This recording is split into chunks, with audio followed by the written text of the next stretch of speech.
Hey everyone, Schwab here to share with you my latest read, which is Modern Romance by Aziz Ansari. As I have stated in other videos, I am not paid by anybody to make recommendations or reviews on any particular book. I just enjoy reading and I want to share all the cool books that I'm reading with everyone. So keep that in mind while I'm sharing my recommendations and reviews. So on that note, let's talk about Modern Romance. So this book has been out for a while, probably about 5 years or so. This is actually a reread for me. I read the book back in 2016 because I was interested in what the topic had to say about modern romance and how that all worked out. And I remember really liking it and remembering some of the tips and tricks that Aziz recommended for online daters and things like that.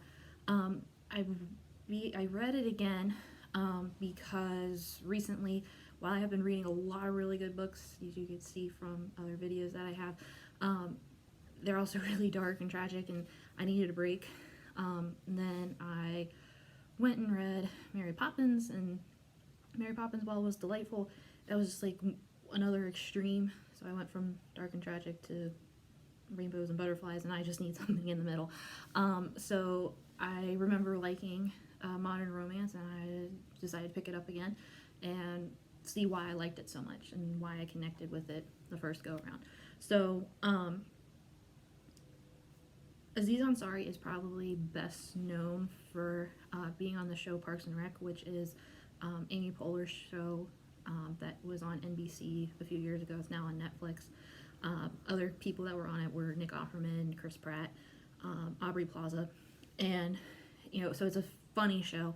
So the book is, while it has some of Aziz's like comedic charm that he displays on Parks and Rec and on his stand-up show, this is not meant to be like a super humorous book.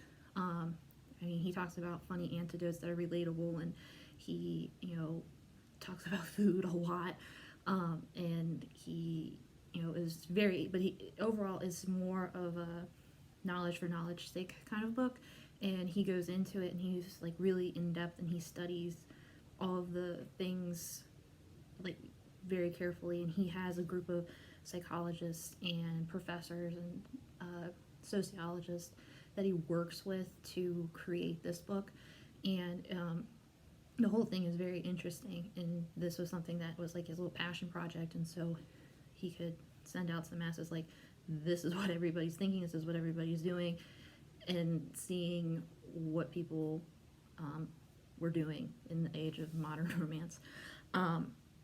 So he analyzes romance from different cultures and different generations of people. So he starts off the book by talking to elderly in a nursing home, and they talk about how, what they used to do to date, and he talks about how for them a lot of it had to do with location. So oftentimes people would be dating people that are in the same neighborhood or on the same street or in the same apartment complex. And whereas nowadays, if you're online, you can be dating somebody in France, or or you could be you could be dating somebody just down the street from you.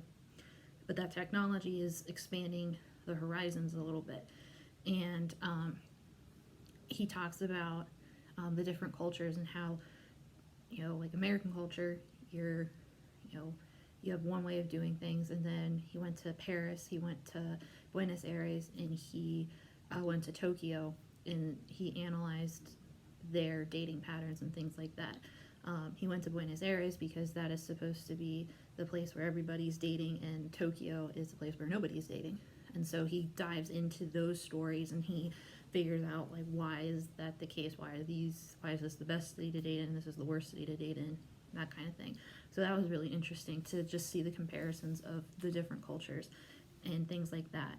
I think for me, the most interesting section had to do with online dating. We've all done it. It's kind of a no big deal kind of thing nowadays. But he talks about how he was able to look online at several profiles. Like, so if I were in the study, he would look at my online dating profile and analyze how he and his group would analyze like how I communicated with everybody and who I was swiping on, that kind of thing. And some things that he found were that when it came to communication, not very many people were either you were right away, the guy was saying, let's go on a date, and freak the girl out, and so she was like, no, we're not going out, and so she would ghost him. Or there would be situations where the girl's expecting the guy obviously likes her and the girl obviously likes him, but there's nobody making the move of, oh, hey, let's go meet in real life. And it's just this long texting conversation. And he said that on average, his research team figured out that if a message conversation is more than 6 messages per person, then either you gotta decide that you're gonna go to date or you're not going to. So if they decided to go on the date, it would be within the realm of 6 messages. If not, they would just continue on with this texting conversation that wouldn't move forward. So then, because it didn't move forward, you don't meet up in real life, it just kind of sizzled out and nobody is interested in each other anymore, and they just have this texting relationship. That was interesting. And then also they talked about pretty much like the double time rule. So if I were texting somebody and the guy responded 5 minutes after I sent my message, I would wait 10 minutes, and then he would wait 15 or 20, and et cetera, et cetera. So you wouldn't appear too overeager to be going on a date with that person, and you wouldn't be like, you're not obsessed with them or whatever, because otherwise, if you didn't follow that rule, then you would freak them out, supposedly, etc. But I just thought that was interesting too. And then he also mentions that unlike the elderly, they had a limited source of people to choose from when it came to being in a relationship. We now have everybody that we could possibly be in a relationship with because of the internet, and because we have so many choices, it's hard for us to pursue a relationship with one particular person, because in the back of our head we want the soulmate instead of somebody that's, oh, he's here, cool. We want the soulmate, and so we keep looking and looking and looking until we find the soulmate.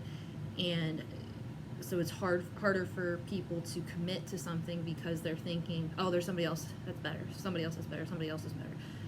It reminds me of that How I Met Your Mother episode of where Barney put his phone number out for the Super Bowl, and he keeps getting these calls, and he's thinking that there's going to be a better girl, even though he's with some really awesome girls to begin with. It's the same thing, except it's online dating, and we are very particular, and we're thinking, oh, this is going to be the next one, but nobody is willing to commit to that one person who may be really good and could be that special someone, and they just kind of don't make it happen because they're thinking that something's better. Overall, the book is very enlightening. I learned a great deal of information from the book, and I just thought it was interesting, hence I shared everything with you. I didn't really spoil anything because it's not a narrative. It's not, this is the height of the novel, this is the low point, whatever. It's, it's a bunch of facts and figures, and you get out of it what you get out of it, and it's just whatever you remember.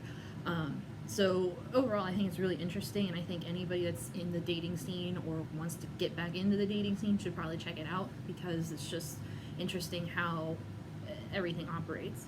And then there's a lot of self-reflection on my end, because it makes me realize, like, yeah, I kind of do ghost, and yeah, I, probably am not as respectful as I should be on the dating, because, if somebody says something, I don't like it, I just, delete it or block it or whatever.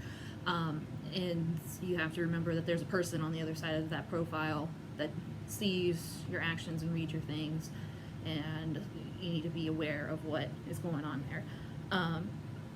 Also, I liked it because it provides a lot of insights both into what girls are thinking and what guys are thinking when it comes to dating and relationships, and what their rules are and what expectations are and things like that, which is really cool, as well as the culture thing and what the expectations are as a culture. So yeah, I mean, it's really well written. It has little bits of comedy and It also brings a lot of facts. It's really interesting. It's not, it's not like a textbook, you know.